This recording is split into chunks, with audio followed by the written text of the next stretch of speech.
मोक्ष और संन्यास योग का वर्णन। अयुक्तः प्राकृता शब्द सठो नैष्कृति कुवलसः विषादी दीर्घ सूत्री का कर्ता तामस उच्चते। भगवान कहते हैं ये हमारा शरीर हाड़ मांस का पुतला है और इसका जिससे पालन होता है वो भी ऐसी चीज है जो एक दिन दो दिन में खराब हो जाती है। दाल चावल सब्जी रोटी, इससे ये शरीर पल रहा है और इसलिए ये नष्ट होने वाले जो पदार्थ है हमारे अंदर विकार उत्पन्न करते हैं और जब विकार उत्पन्न करते हैं तो विकार दूर कैसे हो, तो इसके लिए साहित्य बताएगा कि जो कुछ पुराणों में वेदों में कहा गया उसके अनुरूप हम चलने लगे।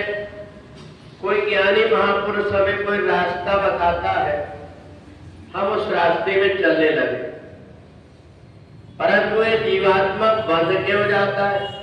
बंध इसलिए जाता है कि जब वो थोड़े से किसी ज्ञानी महापुरुष के पास रहता है या शास्त्रों का थोड़ा बहुत ज्ञान हो जाता है तो वो अपने मनमाने ढंग से चलने लगता है।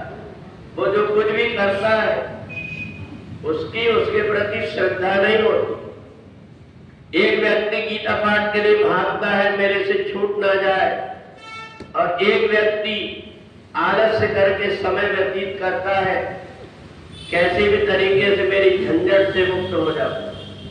और इसलिए वो अगर गीता पाठ में हाथ में रख भी लेता है तो गीता से उसका कल्याण नहीं होता। थोड़े दिन में जो किसी ज्ञानी महापुरुष के पास रहते हैं तो जैसे कोई ड्राइवर गाड़ी चलाने वाला है, आदमी उसमें बैठ करके जा रहा है, अगर कोई आदमी कहे ड्राइवर से अब तुम मेरी जगह बैठो मैं गाड़ी चलाऊंगा, तो वो सब लोगों के क्या हाल होंगे। इसी प्रकार से जो अज्ञान के कारण व्यक्ति संत महापुरुषों को भी अपनी आज्ञा के अनुसार चलाना चाहता है, फिर बाद में सो परत्र दुख पावई सिर धुन बचता है। भगवान ने कहा मोक्ष के तो कई प्रकार के उपाय, परंतु तेरे अंदर विवेक तो उत्पन्न हो कि तू मेरे को ज्ञान देगा या मैं तेरे को ज्ञान दूंगा। अर्जुन ने जब बोलना बंद किया तब भगवान ने अपनी बात कहना शुरू किया। वही बात बात में थे भगवान भी और अर्जुन भी, पर अर्जुन को अपने शरीर का अभिमान था और अभिमान के कारण भगवान की बात सुनना नहीं चाह रहा।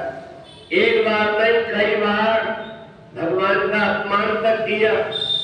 भगवान ने कई बार समझाया ऐसा मत करो, परंतु अर्जुन माना नहीं। अर्जुन ने सोचा कि मैं ज्ञानी हूं, कृष्ण तो केवल सारथी है, रथ चलाने वाला, इसको ज्ञान नहीं। और ऐसा मान करके भगवान से विवाद करते रहा, पर भगवान की बात सुनने को तैयार नहीं हुआ। और भगवान को भी क्या लेना देना। अगर जीवात्मा अपने आप को अभिमान में चूर होकर के जब व्यक्ति पहले पहले कहीं जाता है बड़ी श्रद्धा होती, जो कुछ बात कहते हैं आज्ञा पालन करने में बड़ी सावधानी बरतता है, परंतु थोड़े दिन के बाद में वो अपने आप को ऐसा होशियार समझने लगता है कि जैसा हम चाहे वैसा सामने वाला करे। और यही बात अर्जुन के साथ में हुई। भगवान ने कहा कि तुमने इतना सब कुछ बोल लिया, पर इतना बता दो कि तुमसे बढ़कर के कोई मूर्ख और अज्ञानी नहीं। असोज्ञान सोचस्तम प्रज्ञावान से तुम बोल तो अच्छे रहे हो, परंतु तुम्हारा जो मन है वो ठीक नहीं। जो विनम्रता होना चाहिए वो अंदर से होना चाहिए, बाहर का दिखावा नहीं होना चाहिए। प्रेम जो होता है वो अंदर का होना चाहिए। ऐसा तो नहीं कि हमारे व्यवहार से किसी को कष्ट हो रहा हो करके जो व्यक्ति इस बात का ध्यान रख करके कर्म करता है वो सत रास्ते पर चल करके सहज मुक्ति को प्राप्त कर लेता है। और नहीं तो अर्जुन जैसे विवेकी और ज्ञानी बन करके जो किसी महापुरुष की बात, भगवान की भी बात मानने को तैयार नहीं है, उसको पुण्यपि जन्म पुण्यपि मरणम, भले वो कितने अच्छे व्यक्ति के पास में हो पर उसकी बुद्धि उसको नीचे गिरा देती है।